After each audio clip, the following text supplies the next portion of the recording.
Hello student, कैसे हैं आप लोग। उम्मीद करता हूँ आप लोग अच्छे होंगे। तो आज हम स्टार्ट कर रहे हैं बेसिक कॉन्सेप्ट ऑफ जीएसटी। तो बेसिक कॉन्सेप्ट ऑफ जीएसटी यानी गुड्स एंड सर्विस टैक्स। सबसे पहले पढ़ेंगे हम लोग आर्टिकल 366(12) में। इसमें क्या है जीएसटी। जीएसटी क्या होती है? GST means any taxes on supply of goods और सर्विसेज और बोथ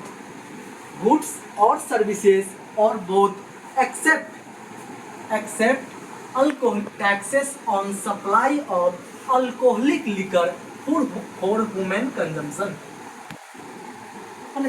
जीएसटी का मतलब क्या होती है? कोई भी टैक्सेस बट एक्सेप्ट क्या छोड़ करके, सब taxes on supply of alcoholic liquor for human consumption. इसके बाद एक और आर्टिकल पढ़ेंगे हम लोग, आर्टिकल 246A। सबसे पहले हम लोग आर्टिकल कंप्लीट कर लेते हैं, देन पढ़ेंगे taxability on goods in special cases पढ़ेंगे। तो आर्टिकल 246A में क्या है? Concurrent power to both Parliament and state legislation is given to make law with respect to GST. क्या है आर्टिकल 246A? यानी concurrent power to both Parliament and state legislation is given to make law with respect to GST. यानी concurrent power है, यानी वो दोनों का power के पास पावर है, पार्लियामेंट के पास यानी सेंट्रल गवर्नमेंट के पास एंड स्टेट गवर्नमेंट के पास, दोनों मिल करके एक लॉ बनाएगा जैसे जीएसटी यहाँ पे है। ठीक है। इसके बाद एक और आर्टिकल पढ़ेंगे हम लोग, आर्टिकल 265। यहाँ पे आर्टिकल 265 क्या है? तो आर्टिकल 265 क्या है? No taxes shall be levied और collected except by authority of law. माने कोई भी टैक्सेस नहीं तो सेंट्रल गवर्नमेंट नहीं तो स्टेट गवर्नमेंट ये टैक्सेस नहीं लगा सकता है। लेवी माने लगाना, देन कलेक्ट भी नहीं कर सकता है एक्सेप्ट अथॉरिटी ऑफ लॉ। एक एक्सेप्ट यानी अथॉरिटी ऑफ लॉ के बिना कोई भी स्टेट हो गया या सेंट्रल हो गया तो यहाँ पे नहीं तो टैक्स लेविड कर सकता है, नहीं तो कलेक्ट कर सकता है। इसके बाद हम लोग एक और पढ़ेंगे आर्टिकल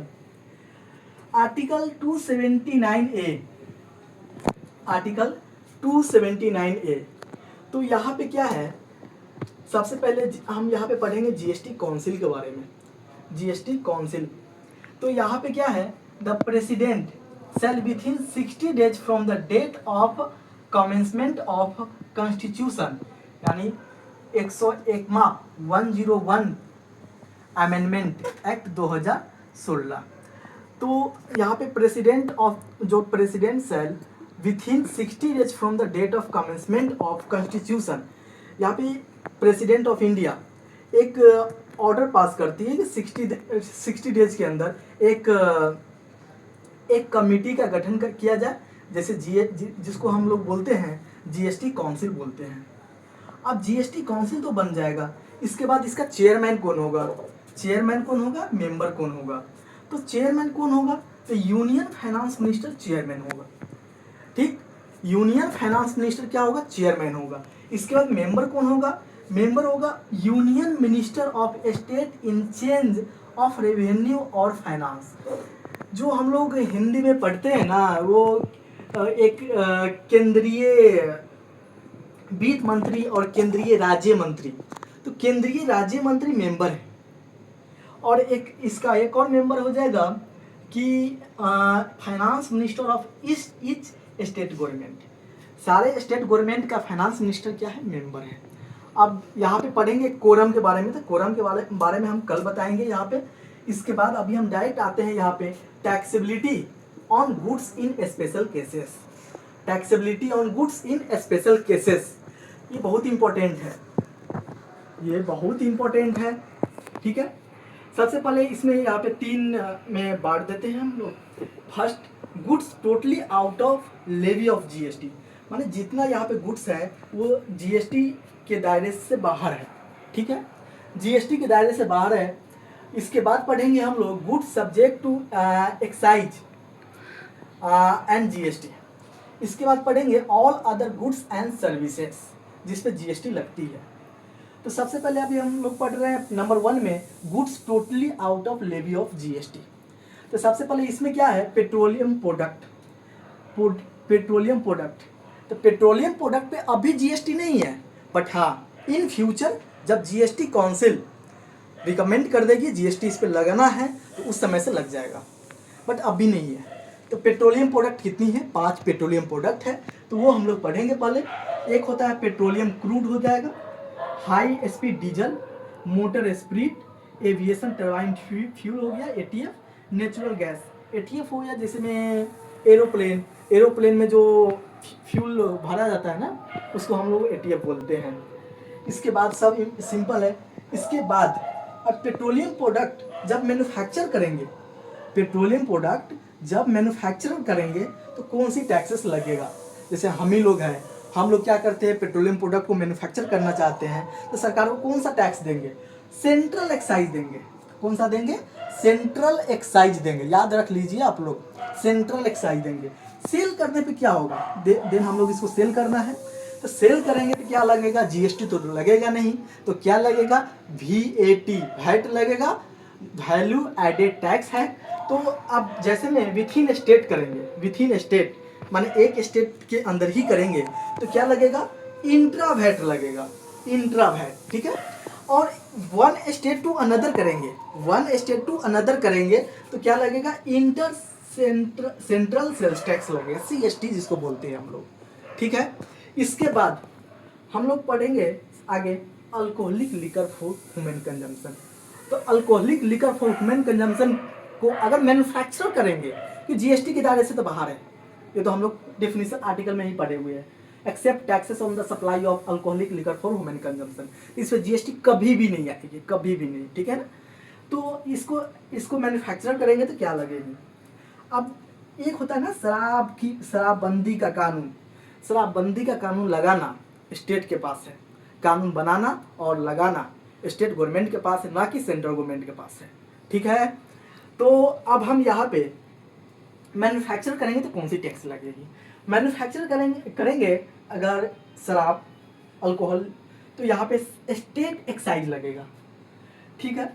इसके बाद सेल करेंगे तो कौन सी टैक्स लगेगी, सेल, तो सेल करेंगे अगर इंट्रा करेंगे, इंट्रा माने विथ इन स्टेट, तो विथ इन स्टेट करते हैं तो यहाँ पे इंट्रा वैट लगेगा, ठीक है।